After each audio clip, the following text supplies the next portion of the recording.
The date is April 13th, 1612, and on the shore of a small island off the coast of southern Honshu called Ganryujima, a samurai is silently seething in anger as he watches the sun begin to fall in the afternoon sky. His name is Sasaki Kojiro, a man many at the time considered to be the most skilled swordsman in all of Japan. Months ago, he was challenged to a duel by a ronin named Miyamoto Musashi, and he's impatiently awaiting for his arrival.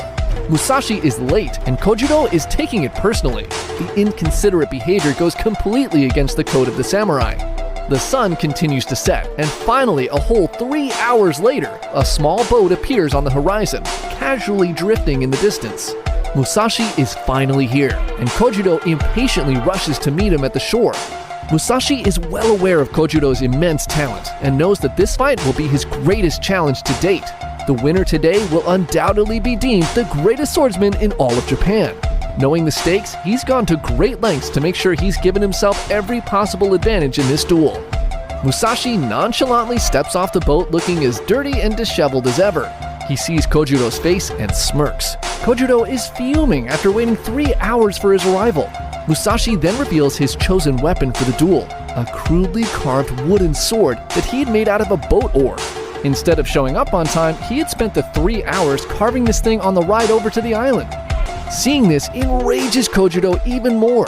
Musashi's not even giving him the respect of facing him with his infamous two-sword style, and instead is planning to fight him with this? This disrespect will not go unpunished, and he unsheathes his sword and throws the scabbard to the ground, signaling this will be a duel to the death. Musashi casually comments, "You have already lost if you think you don't need your sheath anymore," and he lifts his wooden sword into a ready position. Kojiro, now fully blinded by rage, charges in using his signature technique called the swallow cut. Musashi barely dodges, and his headband is sliced off his head. He jumps away and positions himself with the setting sun at his back. The late afternoon sun reflecting off the water blinds Kojiro, and he squints to try to keep track of his opponent. Seeing this opening, Musashi heaves his wooden sword and with all his might strikes Kojiro with a blow to his head. Kojiro cannot defend himself properly, and the sound of his skull cracking echoes on the beach, leaving his disciples gasping in shock as his limp body falls lifelessly to the sand. The greatest samurai duel in history is over in just one strike.